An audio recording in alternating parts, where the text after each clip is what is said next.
नमस्कार। हिंदी साधन चैनल में आप सभी का एक बार फिर से हार्दिक स्वागत है।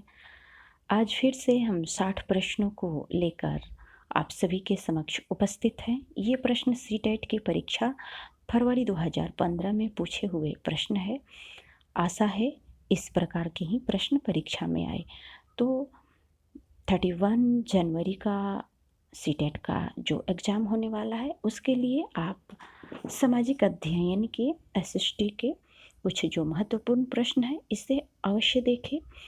इसमें से क्वेश्चन आने की संभावना है क्योंकि परीक्षाओं में हर बार प्रश्न को उलट पलट के एक ही तरह के प्रश्नों को कई तरह से उलट पलट के देता है। तो चले हम प्रश्नों को शुरू करते हैं। पहला प्रश्न है, निम्नलिखित में से मानचित्रों का कौन सा एक घटक नहीं है? ऑप्शन है आकार, प्रतीक, दूरी, दिशा। यहाँ पे ऑप्शन पहला सही हो जाएगा आकार। ये नक्शे का घटक नहीं होता है। नक्शों में प्रतीक का उपयोग दूरी और दिशाओं को समझने के लिए किया जाता है, लेकिन स्थानों के आकार को नहीं दिखाया जा सकता। दूसरा प्रश्न है, अपने कक्षीय समतल पर पृथ्वी के अक्ष का झुकाव अनित कोण क्या है? ऑप्शन है 23 1/2 degree, 45 degree, 66 1/2 degree, 90 degree. Option तीसरा सही हो जाएगा 66 1/2 डिग्री। पृथ्वी की अक्ष रेखा के साथ इसका कक्षीय सतह का आपतन कोण 66 1/2 डिग्री है। तो यहाँ पे आपको उत्तर के साथ साथ व्याख्या भी मिल रहा है। चलिए प्रश्न संख्या 33 को देखते हैं। जनपद पंचायत के अंतर्गत कई जिला परिषद होते हैं, कई नगर पालिका वार्ड होते हैं, कई ग्राम सभाएं होती है, कई ग्राम पंचायतें होती है, कई ग्राम पंचायतें होती है। ऑप्शन चौथा सही हो जाएगा। जनपद पंचायत या पंचायत समिति के अधीन कई ग्राम पंचायतें होती है। अगला प्रश्न है, सामाजिक विज्ञानों पर निम्नलिखित 2 कथनों पर विचार कीजिए और सही उत्तर का चयन कीजिए। ऑप्शन है सामाजिक विज्ञान वे विज्ञापन हैं जो समाज के लिए विस्तृत स्तर पर संदेश का प्रसारण करते हैं। सामाजिक विज्ञान केवल सरकार राज्य द्वारा प्रस्तुत किए जाते हैं। तो ये ऑप्शन बिल्कुल गलत है। तो यहाँ पे आप देख लेंगे ऑप्शन ए और बी दोनों गलत है। ए और बी दोनों सही है, ए सही है और बी गलत है। ऑप्शन तीसरा यहाँ पे आपका सही हो जाएगा, ए सही है और बी गलत है, क्योंकि सामाजिक विज्ञापन केवल सरकार यानी राज्य द्वारा प्रस्तुत किए जाते हैं। ये बी व ऑप्शन गलत है। अगला प्रश्न है प्रश्न संख्या 35। भारत का निम्नलिखित में से कौन सा राज्य कलमक छापे के लिए लोकप्रिय है? ऑप्शन है तमिलनाडु, कर्नाटक, आंध्र प्रदेश, पंजाब। ऑप्शन तीसरा सही हो जाएगा, आंध्र प्रदेश कलमकारी प्रिंट के लिए लोकप्रिय है। कलमकारी हस्त मुद्रित या ब्लॉक मुद्रित सूती वस्त्र का एक प्रकार है। अगला प्रश्न है, निम्नलिखित जनजातीय समूहों में से कौन सा मुख्य उत्तराखंड में संकेंद्रित है? ऑप्शन है गोंड, माला, इरुलर, भील, भोटिया। ऑप्शन चौथा सही हो जाएगा, भोटिया जनजाति उत्तराखंड में पाई जाती है। गौड़ मध्य प्रदेश से, माला इरुलर तमिलनाडु से आते हैं, जबकि भील जनजाति पूरे भारत में और पाकिस्तान के कुछ हिस्सों में भी फैले हुए हैं। तो एक साथ आप इन सारे जनजातियों से संबंधित भी याद रखेंगे कि गौड़ जनजाति जो है वो मध्य प्रदेश से, माला इरुलर तमिलनाडु से आते हैं, जबकि भील जनजाति पूरे भारत में और पाकिस्तान के कुछ हिस्सों में फैले हुए हैं। अगला प्रश्न है, लगभग 2000 वर्ष पूर्व निम्नलिखित में से कौन से शासक रेशम मार्ग पर नियंत्रण रखने के लिए सर्वाधिक प्रसिद्ध थे? ऑप्शन है कुषाण, पंड्य, चेर, चोल। यहाँ पे ऑप्शन पहला सही हो जाएगा, कुषाण। लगभग 2000 साल पहले सिल्क रूट को नियंत्रित करने के लिए कुषाण सर्वश्रेष्ठ माने जाते थे। अगला प्रश्न है, सहायक संधि के अंतर्गत ईस्ट इंडिया कंपनी ने भारत राज्यों के भारतीय शासकों को बाध्य किया। ऑप्शन है वे अपनी स्वतंत्र सैनिक शक्ति रखेंगे, कंपनी द्वारा सुरक्षा प्रदान नहीं होगी, परंतु फिर भी उसके रखरखाव का खर्चा उन्हें वहन करना होगा। वे अपनी स्वतंत्र सैनिक शक्ति रखेंगे, बिना किसी रखरखाव के खर्च के वे कंपनी द्वारा सुरक्षा प्राप्त करेंगे। वे अपनी स्वतंत्र सैनिक शक्ति रखेंगे और साथ साथ कंपनी द्वारा सुरक्षा दी जाएगी, उसके रखरखाव का खर्चा उन्हें वहन करना होगा। उनकी कोई अपनी स्वतंत्र सैनिक शक्ति नहीं होगी, परंतु केवल कंपनी द्वारा सुरक्षा प्राप्त कर सकेंगे और इसके रखरखाव का खर्चा उन्हें वहन करना होगा। तो ऑप्शन चौथा सही हो जाएगा। अगला प्रश्न है प्रश्न संख्या 39। अहोम के विषय में निम्नलिखित में से कौन सा एक तथ्य नहीं है? ऑप्शन है अहोम राज्य कुल्यों में विभाजित था, जिन्हें पाइक कहा जाता था। अहोम समाज बहुत ही परिष्कृत था। भूया लोगों की पुरानी राजनीतिक व्यवस्था का दमन करके अहोम राज्य की स्थापना की गई। अहोम राज्य वेगार पर निर्भर था। यहाँ पे ऑप्शन पहला सही हो जाएगा। अहोम राज्य को कबीलों में विभाजित कर उससे पैकस कहा गया, जो गलत है। अहोम राज्य बंधुआ मजदूर पर निर्भर करता था। उन्हें राज्य के लिए काम करने के लिए मजबूर किया गया, जिनको पैकस कहा जाता था। ऑप्शन है पहला सही हो जाएगा। अगला प्रश्न है हैगियोग्राफी संबंधित है। ऑप्शन है संत के जीवनी लेखन से, संत के आत्मकथा लेखन से, शासक के जीवनी लेखन से, शासक के आत्मकथा लेखन से। ऑप्शन पहला सही हो जाएगा। हैगियोग्राफी संबंधित है संत के जीवनी लेखन से। अगला प्रश्न है निम्नलिखित में से कौन सा एक उष्णकटिबंधीय घास स्थल है? ऑप्शन है savanna, steppe, town, pampas. Option पहला सही हो जाएगा। सवाना एक प्रकार का उष्णकटिबंधीय घास का मैदान है। इसमें पृथ्वी की भूमि का लगभग 20% क्षेत्र शामिल है। अगला प्रश्न है खाद्य सुरक्षा के विषय में निम्नलिखित दो कथन ए और बी पर विचार कीजिए और सही उत्तर का चयन कीजिए। ए कृषि के विकास का चरम लक्ष्य सुरक्षा को बढ़ाना है। बी खाद्य सुरक्षा से अभिप्राय है प्राकृतिक आपदाओं के दौरान जब खाद्य सामग्री की कमी होती है तब सभी लोगों को खाद्य सामग्री उपलब्ध कराना। ऑप्शन देखेंगे ए और बी दोनों सही है, ए और बी दोनों गलत है। ए सही है और बी गलत है। ए गलत है और बी सही है।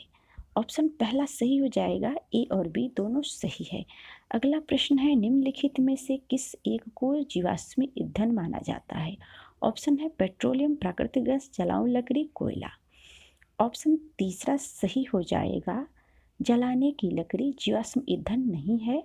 पेट्रोलियम, प्राकृतिक गैस और कोयला आदि वनस्पति उत्पादों से दबे रहने का परिणाम है, इसीलिए उसे जीवाश्म ईंधन माना जाता है। अगला प्रश्न है निम्नलिखित में से कौन सा एक केवल तटीय क्षेत्र अत्यधिक विनाश कर सकता है? ऑप्शन है सुनामी, ज्वालामुखी, ज्वार भाटा, भूकंप। ऑप्शन पहला सही हो जाएगा। सुनामी एक विशाल ज्वार भाटा वाली लहर है जो कि तटीय क्षेत्रों में बाढ़ से विनाश का कारण बनती है। अगला प्रश्न है निम्नलिखित में से कौन सी एकाकृति नदी के निक्षेपण कार्य का परिणाम है? ऑप्शन है विसर्प, चाप झील, जल प्रताप, बाढ़कृत मैदान। ऑप्शन चौथा सही हो जाएगा, बाढ़कृत मैदान। अगला प्रश्न है किसी भूकंप के दौरान रिक्टर स्केल की किस तीव्रता पर वस्तुएं गिरने लगती है? ऑप्शन है 60 या उससे अधिक, 6.0 या उससे अधिक, यहाँ पे थोड़ा सा धुंधला दिख रहा है। दूसरा ऑप्शन है 7.0 से अधिक। तीसरा ऑप्शन है 2.0। चौथा ऑप्शन है 5.0 से अधिक। ऑप्शन चौथा सही हो जाएगा। अगला प्रश्न है प्रश्न संख्या 48। औपनिवेशिक काल के दौरान भारत में ब्रिटिश कला के आने के साथ निम्नलिखित में से किसका चलन प्रारंभ हुआ? ऑप्शन है भित्ति कला, तैल चित्र, परिप्रेक्ष्य विधि, लघु चित्र। ऑप्शन तीसरा सही हो जाएगा, परिप्रेक्ष्य विधि। स्वरूप को औपनिवेशिक काल के दौरान प्रस्तुत किया गया था।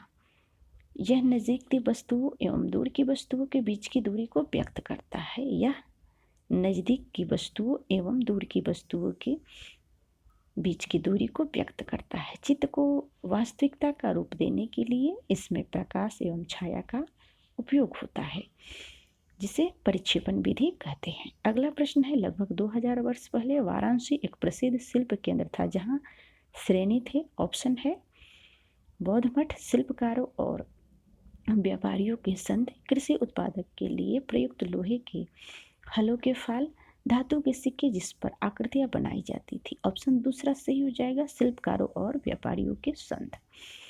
अगला प्रश्न है, पांडुलिपि और अभिलेखों पर निम्नलिखित दो कथन ए और बी पर विचार कीजिए और सही उत्तर का चयन कीजिए। ऑप्शन यहाँ पे आप देख रहे हैं ए, पहले ए और बी इसको हम देखते हैं, उसके बाद ऑप्शन को देखेंगे। पांडुलिपियां प्रायः तारपत्र अथवा भुर्ज नामक वृक्ष की छाल से विशेष तरीके से तैयार भोजपत्र पर लिखी जाती थी। बी, अभिलेख पत्थर तथा जैसे अपेक्षाकृत कठोर सतहों पर उत्कीर्ण किए जाते थे। ऑप्शन है ए और बी दोनों सही है, ए और सी दोनों गलत है, ए सही है, बी गलत है, ए गलत है, बी सही है। यहाँ पे ऑप्शन ए और बी दोनों सही है। अगला प्रश्न है, प्रश्न संख्या 51। दिल्ली के सुल्तानों के शासनकाल में निम्नलिखित में से कौन सी एक प्रशासनिक भाषा थी। ऑप्शन है फारसी, हिंदी, अरबी, उर्दू। यहाँ पे ऑप्शन पहला सही हो जाएगा, फारसी। अगला प्रश्न है, बौद्ध धर्म में बोधिसत्व थे वे लोग जिन्होंने निर्वाण प्राप्त किया था। चीनी बौद्ध तीर्थयात्री, बौद्ध विद्वान, बुद्ध की प्रतिमाएं। ऑप्शन पहला सही हो जाएगा, वे लोग जिन्होंने निर्वाण प्राप्त किया है, जिन्होंने ज्ञान की सत्य सिद्धि हो जाती है, वे बोधिसत्व माने जाते हैं। अगला प्रश्न है, चोल साम्राज्य में सभा का सदस्य बनने के लिए निम्नलिखित में से कौन सी एक शर्त नहीं थी। ऑप्शन है उनकी उम्र 25 से 70 के बीच होनी चाहिए, उनके पास अपना घर होना चाहिए, उनके पास अपना घर होना चाहिए, उन्हें वेदों का ज्ञान होना चाहिए, उन्हें भूमि का स्वामी होना चाहिए जहाँ से भू राजस्व वसूला जाता है। ऑप्शन चौथा सही हो जाएगा, चोल साम्राज्य में सभा के सदस्यों की उम्र के 35 और 70 साल के बीच होती थी। यहाँ पे ऑप्शन पहला सही हो जाएगा।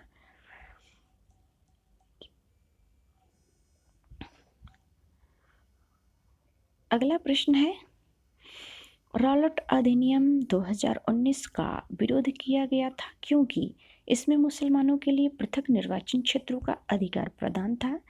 इसमें भारतीयों के हथियार रखने पर रोक लगाई गई थी। इसने अभिव्यक्ति की स्वतंत्रता जैसे मौलिक अधिकारों पर अंकुश लगाया तथा पुलिस को और अधिक अधिकार दिए थे। चौथा ऑप्शन है प्रांतों में द्वैध शासन लागू किया था। ऑप्शन तीसरा सही हो जाएगा, रॉलेट एक्ट 1919 का विरोध इसलिए किया गया था क्योंकि इसके द्वारा मूलभूत अधिकार जैसे अभिव्यक्ति की स्वतंत्रता को प्रतिबंधित किया गया था एवं पुलिस के अधिकार को मजबूत किया गया था। अगला प्रश्न है, प्रश्न संख्या 55। चाणक्य के अनेक विचार एक पुस्तक में लिखे गए जिससे जाना जाता है। ऑप्शन है अथर्ववेद, यजुर्वेद, धर्मशास्त्र, अर्थशास्त्र। ये आप सभी को पता होनी चाहिए। चाणक्य के अनेक विचारों एक पुस्तक में लिखे गए जिसे अर्थशास्त्र माना जाता है। ऑप्शन चौथा सही हो जाएगा। अगला प्रश्न है, गर्भगृह कुछ प्रारंभिक हिंदू मंदिरों का सबसे महत्वपूर्ण भाग था। ऑप्शन है मंदिरों में वह स्थान जहाँ लोग एकत्रित हो सकते हैं, गुफाएं जिन्हें मूर्तियों तथा भित्ति चित्रों द्वारा पूरी तरह सजाया जाता था, वह स्थान जहाँ मुख देवी या देवता की मूर्ति को रखा जाता था, वह स्थान जहाँ धार्मिक अनुष्ठान नहीं किए जाते थे। ऑप्शन तीसरा सही हो जाएगा। अगला प्रश्न है, प्रश्न संख्या 57। निम्नलिखित घास भूमियों में से कौन सी अमेरिकी मूल निवासियों का निवास स्थल है। ऑप्शन है एस्पेटी, पंपास, बेल्डस, प्रेयरीज। ऑप्शन चौथा सही हो जाएगा, प्रेयरीज मूल निवासी अमेरिकियों की मातृभूमि है। फ्रेंच शब्द प्रेयरी का अर्थ है घास का मैदान या चारागाह। यहाँ पे एक क्वेश्चन बन रहा है, ये प्रेयरी का अर्थ है घास का मैदान या चारागाह, तो ये किस शब्द से आया है, तो ये फ्रेंच भाषा से आया है। अगला प्रश्न है, विशेष रूप से निर्मित तालाबों और पोखरों में मत्स्य पालन को जाना जाता है। ऑप्शन है pisciculture, horticulture, sericulture, viticulture. Option पहला सही हो जाएगा, पिसिकल्चर। वाणिज्यिक उपयोग के लिए मछली पालन विशेष रूप से निर्मित टैंक में अच्छी गुणवत्ता की मछलियों का प्रजनन किया जाता है। अगला प्रश्न है, बोरिंग जल डमरू मध्य पानी का संकरा भाग है जो जोड़ता है। ऑप्शन है प्रशांत महासागर और अटलांटिक महासागर, आर्कटिक महासागर और प्रशांत महासागर, हिंद महासागर और प्रशांत महासागर, अटलांटिक महासागर और हिंद महासागर। ऑप्शन दूसरा सही हो जाएगा, आर्कटिक महासागर और प्रशांत महासागर। अगला प्रश्न है प्रश्न संख्या 60। 21 मार्च और 23 सितंबर को पूरी पृथ्वी पर दिन और रात बराबर होते हैं। इसका कारण है, ऑप्शन है सूर्य की किरणें विषुवत वृत्त पर सीधी पड़ती है और इस स्थिति में कोई भी ध्रुव सूर्य की ओर झुका नहीं होता है। सूर्य की किरणें कर्क रेखा पर सीधी पड़ती है और इस स्थिति में ध्रुव का झुकाव सूर्य की ओर होता है। सूर्य की किरणें विषुवत वृत्त पर सीधी पड़ती है और इस स्थिति में कोई भी ध्रुव सूर्य की ओर झुका होता है। सूर्य की किरणें मकर रेखा पर सीधी पड़ती है और इस स्थिति में एक ध्रुव का झुका सूर्य की ओर नहीं होता। यहाँ पे ऑप्शन पहला सही हो जाएगा। अगला प्रश्न है, सामाजिक विज्ञान के शिक्षण में प्रयोग की जाने वाली भाषा कैसी होनी चाहिए। ऑप्शन है प्रमुख समूह का प्रतिनिधित्व करती हुई, पक्षपातपूर्ण, तटस्थ और संवेदनशील, मुश्किल। ऑप्शन तीसरा सही हो जाएगा, सामाजिक विज्ञान शिक्षण में तटस्थ और संवेदनशील भाषा का प्रयोग किया जाना चाहिए क्योंकि कक्षा में आने वाले शिक्षार्थी विभिन्न समाज और परिवारों के विभिन्न धर्मों में विश्वास करने वाले विभिन्न जातियों से तथा सामाजिक आर्थिक तबके से संबंधित होते हैं। किसी भी धर्म के खिलाफ पूर्वाग्रह होने से शिक्षार्थियों की भावनाओं को चोट लगेगी। तो इसलिए सामाजिक विज्ञान के शिक्षण में प्रयोग की जाने वाली भाषा तटस्थ और संवेदनशील होनी चाहिए। अगला प्रश्न है प्रश्न संख्या 62। लोकतांत्रिक संस्थानों पर प्रोजेक्ट करके दिखाया जा सकता है कि। ऑप्शन है इसका विश्लेषण करके उनकी विशेषताओं और चुनौतियों को पहचाना जा सकता है। वे जैसे पाठ्य पुस्तकों में वर्णित है उसी प्रकार के है। यह संस्थान प्रभावशाली नहीं है। विद्यार्थियों को इन संस्थानों को जैसे हैं वैसे स्वीकार करना चाहिए। ऑप्शन पहला सही हो जाएगा। अगला प्रश्न है प्रश्न संख्या 63। सक्रियात्मक मूल्यांकन निम्नलिखित के लिए अनुपयुक्त है। ऑप्शन है ग्रेड का निर्धारण करना, प्रस्तावित सत्र के अंत में मूल्यांकन करना, शिक्षण अधिगम प्रक्रिया के दौरान प्रगति का आकलन, विद्यार्थी सीखने का सारांशीकरण करना। ऑप्शन तीसरा सही हो जाएगा। अगला प्रश्न है प्रीत आरेख किसके लिए उपयोगी है।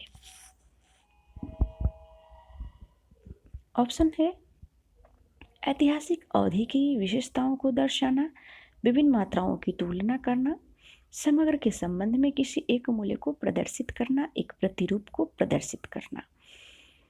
ऑप्शन तीसरा सही हो जाएगा। वृत्त चित्र एक विशेष राशि की संपूर्ण राशि के साथ के संबंध को दर्शाता है। उदाहरण के लिए भारत की कुल आबादी में अल्पसंख्यकों का प्रतिशत दिखाना। अगला प्रश्न है कक्षा 6 के इतिहास के पाठ्यपुस्तक के प्रत्येक पाठ की शुरुआत एक युवा लड़की या लड़के के द्वारा की गई है। आपके परिवार में पाठ्यपुस्तक निर्माता द्वारा यही रणनीति क्यों अपनाई गई। आपकी पाठ्यपुस्तक में निर्माता द्वारा यही रणनीति क्यों अपनाई गई। ऑप्शन है दिखाना कि लड़के एवं लड़कियां इतिहास का अध्ययन कर सकते हैं, पाठ की विषय वस्तु का मूल्यांकन करना, विद्यार्थियों में पूछताछ तथा खोज की भावना को विकसित करना, यह बताना कि प्रस्तावना कैसे दी जा सकती है। यहाँ पे तीसरा ऑप्शन सही हो जाएगा, विद्यार्थियों में पूछताछ तथा खोज की भावना को विकसित करना। अगला प्रश्न है प्रश्न संख्या 66। आप अलाउद्दीन खिलजी या मोहम्मद बिन तुगलक के शासनकाल में किसान हैं। और आप सुल्तान द्वारा लगाया गया कर नहीं चुका सकते, आप क्या करेंगे? उपयुक्त प्रश्न में किसको बढ़ावा दिया जा रहा है? ऑप्शन है इतिहास के संदर्भ में कल्पना, स्रोतों का महत्व, संस्कृति का सम्मान, साहित्य का महत्व। तो यहाँ पे ऑप्शन पहला सही हो जाएगा, इतिहास के संदर्भ में कल्पना। अगला प्रश्न है, उच्च प्राथमिक स्तर पर भूगोल और अर्थशास्त्र एक साथ निम्नलिखित में सहायक हो सकते हैं। ऑप्शन है पर्यावरण संसाधन एवं विकास के मुद्दों के प्रति दृष्टिकोण विकसित करना, बहुलवाद को समझना, पर्यावरण एवं स्थानों के बारे में ज्ञान को विकसित करना, संसाधनों के इष्टतम नियतम को समझना। ऑप्शन पहला सही हो जाएगा, पर्यावरण संसाधन एवं विकास के मुद्दों के प्रति दृष्टिकोण विकसित करना।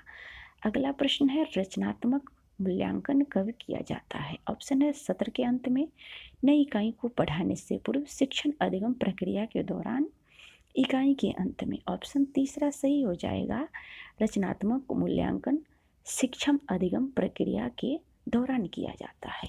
शिक्षण अधिगम प्रक्रिया के दौरान ही यह मूल्यांकन किया जाता है, सत्र के अंत में या इकाई को पढ़ाने से पूर्व नहीं, इकाई के अंत में भी नहीं किया जाता है, शिक्षण अधिगम प्रक्रिया के दौरान। ये प्रश्न कई बार एग्जाम में आए हैं, इसे आप याद रखेंगे। अगला प्रश्न है, कक्षा कक्ष में पक्षपात, भेदभाव और पूर्वाग्रह को किसके द्वारा दूर किया जा सकता है? ऑप्शन है मानवता पर एक व्याख्यान का आयोजन करके, उनकी बातों को ध्यान न देकर, क्योंकि बच्चे एक न एक दिन अपने आप इन्हें छोड़ देंगे, सामाजिक वास्तविकताओं के विभिन्न आयामों के बारे में परिचर्चा करके, संविधान के आमुख को प्रदान करके।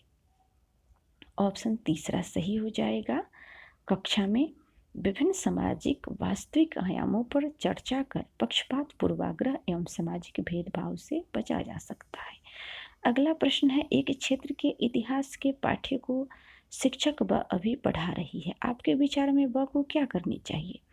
ऑप्शन है विभिन्न कालावधियों के में समानता तथा परिवर्तन पर प्रकाश डालना, विभिन्न शासकों के व्यक्तित्व पर प्रकाश डालना, अवधि के मुख्य लक्षणों को विद्यार्थियों को याद करने के लिए प्रोत्साहित करना, वर्तमान के भूतकाल से समानताओं पर प्रकाश डालना।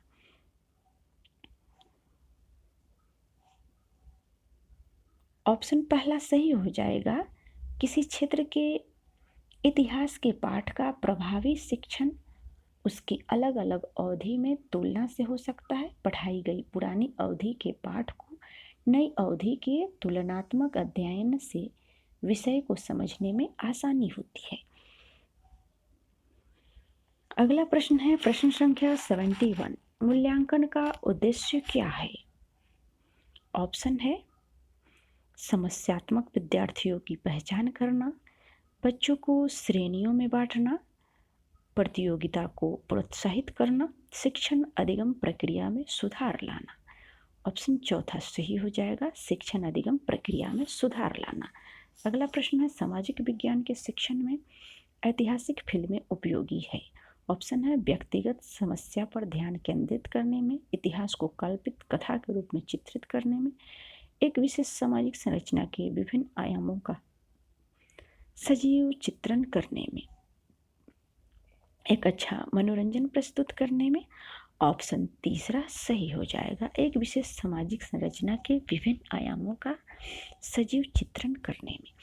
अगला प्रश्न है, सामाजिक विज्ञान की पाठ्य पुस्तकों के प्रति क्या दृष्टिकोण होनी चाहिए?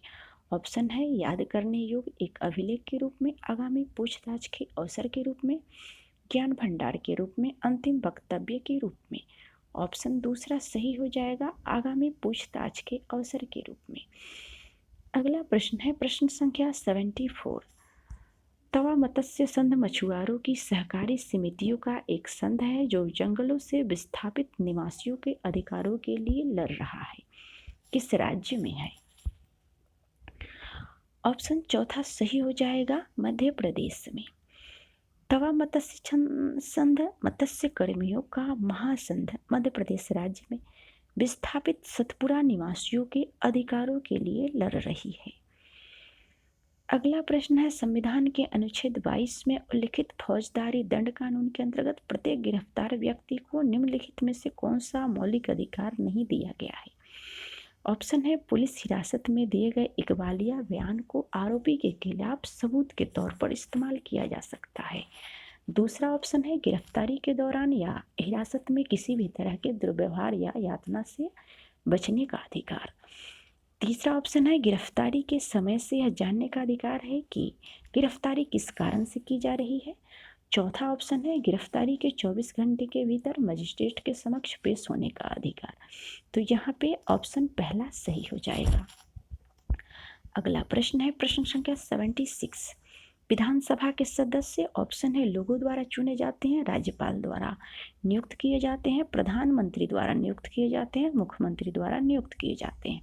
ऑप्शन पहला सही हो जाएगा, लोगों द्वारा चुने जाते हैं। अगला प्रश्न है, गठबंधन सरकार से अभिप्राय है। ऑप्शन है, चुनाव के बाद किसी भी दल को स्पष्ट बहुमत न मिलने की स्थिति में दो या दो से अधिक राजनीतिक दलों के बीच सत्ता की साझेदारी। तो अन्य तीन ऑप्शन देखने की जरूरत भी नहीं है, यहाँ पे हमें पहला उत्तर ही सही मिल गया। गठबंधन चुनाव के बाद किसी भी दल को स्पष्ट बहुमत न मिलने की स्थिति में दो से अधिक राजनीतिक दलों के बीच सत्ता की साझेदारी।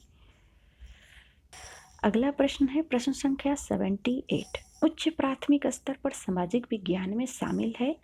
ऑप्शन है, भूगोल, इतिहास, राजनीतिक विज्ञान तथा अर्थशास्त्र, राजनीतिक विज्ञान, भूगोल, इतिहास तथा समाजशास्त्र, इतिहास, भूगोल, राजनीतिक विज्ञान और पर्यावरण विज्ञान, इतिहास, भूगोल, अर्थशास्त्र और पर्यावरण विज्ञान। ये प्रश्न सीटेट के परीक्षा में हर बार आते हैं, इसलिए आप इसे अच्छे से देखेंगे और समझेंगे। इसका पहला उत्तर सही हो जाएगा। उच्च प्राथमिक स्तर पर सामाजिक विज्ञान में शामिल है भूगोल, इतिहास, राजनीतिक विज्ञान तथा अर्थशास्त्र। अगला प्रश्न है, सामाजिक विज्ञान शिक्षण का आधार पत्र किस पर बल देता है?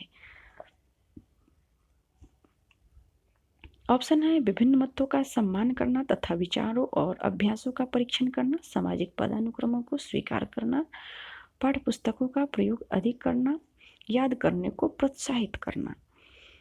ऑप्शन पहला सही हो जाएगा, विभिन्न मतों का सम्मान करना तथा विचारों और अभ्यासों का परीक्षण करना। अगला प्रश्न है, प्रश्न संख्या 80। सामाजिक विज्ञान की पाठ्य पुस्तकों में मानचित्रों और आरेखों का प्रयोग प्रासंगिक है क्योंकि वे, ऑप्शन है, अवधारणा में नए आयाम को जोड़ते हैं, विशेषज्ञों द्वारा बनाए जाते हैं, पाठ्य पुस्तक को आकर्षक बनाते हैं, अवधारणा को स्पष्ट करते हैं। ऑप्शन चौथा सही हो जाएगा, अवधारणा को स्पष्ट करते हैं।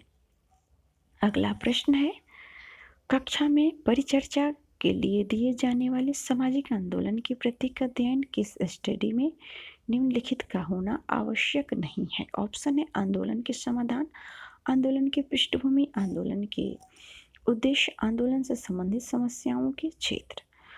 ऑप्शन पहला सही हो जाएगा, आंदोलन के समाधान।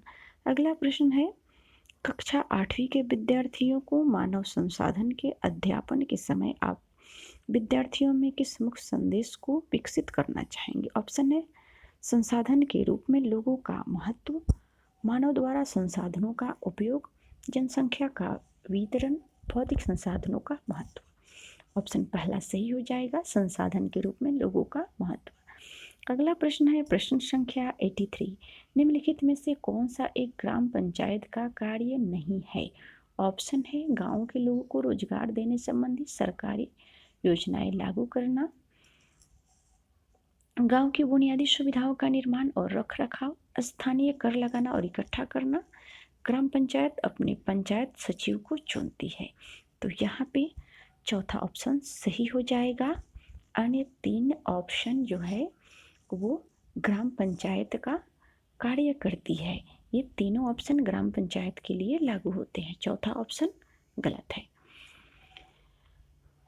अगला प्रश्न है, प्रश्न संख्या 84। निम्नलिखित में से कौन सा एक दीवानी सिविल कानून के दायरे में नहीं आता है?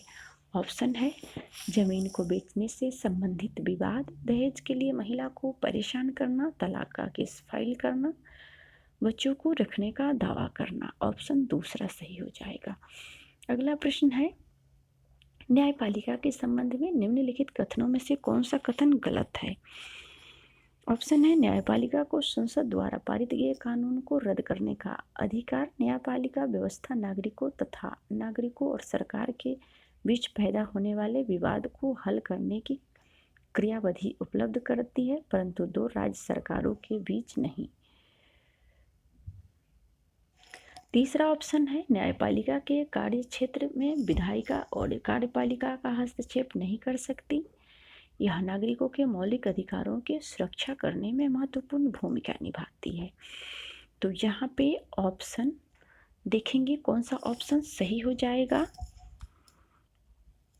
ऑप्शन दूसरा सही हो जाएगा। अगला प्रश्न है प्रश्न संख्या 86, संवैधानिक उपचार का अधिकार के अंतर्गत ऑप्शन है, केवल भाषाई अल्पसंख्यक समुदाय को यह अधिकार दिया गया है। वे समझते हैं कि संविधान में दिए गए उनके सांस्कृतिक और शैक्षिक अधिकारों का राज्य द्वारा उल्लंघन किया गया है, तो वे अदालत जा सकते हैं। सभी नागरिकों को अदालत में जाने का अधिकार है यदि वे समझते हैं कि राज्य द्वारा किसी एक राज्य के निर्देशक सिद्धांत का पालन नहीं हुआ है। यदि किसी नागरिक को लगता है कि राज्य द्वारा उनके किसी मौलिक अधिकार का उल्लंघन हुआ है तो वह अदालत में जा सकता है। तो अन्य दो ऑप्शन तो नहीं, तीसरा ऑप्शन यहाँ पे बिल्कुल सही है। यदि किसी नागरिक को लगता है कि राज्य द्वारा उनके किसी मौलिक अधिकार का उल्लंघन हुआ है तो वह अदालत में जा सकता है। हमें चौथा ऑप्शन पढ़ने की ज़रूरत ही नहीं है, यहाँ पे तीसरा ऑप्शन सही हो जाएगा। अगला प्रश्न है प्रश्न संख्या 87, संयुक्त राज्य अमेरिका में नागरिक अधिकार आंदोलन शुरू हुआ था। ऑप्शन है, सभी अफ्रीकी अमेरिकन नागरिकों के लिए समान अधिकार तथा जातीय विभेद की समाप्ति की मांग के लिए, अफ्रीकी अमेरिकन पुरुषों के मताधिकार की मांग के लिए, अफ्रीकी अमेरिकन वरिष्ठ नागरिकों की सामाजिक सुरक्षा की मांग के लिए, अफ्रीकी अमेरिकन महिलाओं के मताधिकार के मांग के लिए। तो चार ऑप्शन यहाँ पे आप देख सकते हैं, कौन सा ऑप्शन सही है? ऑप्शन पहला सही हो जाएगा। अगला प्रश्न है प्रश्न संख्या 88, भारतीय संसद के बारे में निम्नलिखित में से कौन सा कथन सत्य नहीं है? ऑप्शन है, वित्त से संबंधित मामलों में संसद की मंजूरी सरकार के लिए महत्वपूर्ण नहीं होती। ऑप्शन दूसरा है, जब संसद सत्र चल रहा होता है तो सबसे पहले प्रश्नकाल होता है। भारतीय संसद के 3 अंग है, राष्ट्रपति, राज्यसभा, लोकसभा। चौथा ऑप्शन है, हमारी व्यवस्था में संसद के पास महत्वपूर्ण शक्तियाँ हैं क्योंकि यह जनता का प्रतिनिधित्व करती है। तो क्वेश्चन को ध्यान से देखेंगे। क्वेश्चन कह रहा है कौन सा कथन सत्य नहीं है, तो ऑप्शन पहला सत्य नहीं है। सामाजिक विज्ञान समाज से संबंधित विभिन्न तथ्यों, मूल्यों तथा सामाजिक प्रतिरूपों के विषयों का संयोजन है। इस विषय में शिक्षार्थी वांछित मूल्यों एवं विकास पर चर्चा करती है।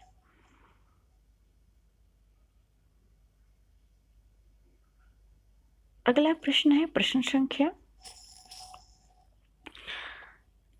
89, सामाजिक विज्ञान पढ़ते समय एक शिक्षक का प्रयास होना चाहिए तथ्यों, मूल्यों और आदर्शों पर बल देना, विस्तृत रूप से याद करने पर बल देना, केवल तथ्यों पर बल देना लेकिन मूल्यों पर नहीं, केवल मूल्यों पर बल देना लेकिन तथ्यों पर नहीं। ऑप्शन दूसरा सही हो जाएगा। सामाजिक विज्ञान पढ़ाते समय एक शिक्षक का प्रयास होना चाहिए कि वह तथ्यों, मूल्यों और आदर्शों पर बल दे। तथ्यों, मूल्यों और सामाजिक प्रतिरूपों के विषय का संयोजन है। इस विषय में शिक्षार्थियों में वांछित मूल्यों के विकास एवं चर्चा करने की अन्य अवसर है जिससे उन्हें अच्छा इंसान बनाया जा सकता है। अगला प्रश्न है प्रश्न संख्या 90। अगला और अंतिम प्रश्न, मान लीजिए सामाजिक विज्ञान की प्रस्तावित पाठ्य पुस्तक विद्यार्थियों के लिए कठिन है, आप क्या करेंगे?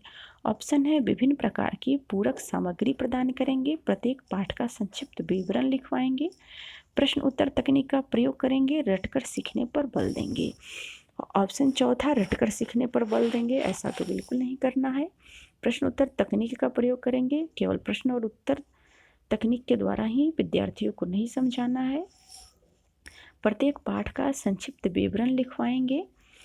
संक्षिप्त विवरण भी हमें नहीं लिखवाना है।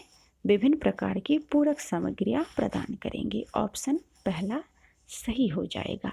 सामाजिक विज्ञान पढ़ाने के अनेक स्रोत है, जैसे पत्रिका, समाचार पत्र, इंटरनेट, स्थान निरीक्षण, संग्रहालय, ऐतिहासिक स्थान, अतिरिक्त पुस्तकें आदि।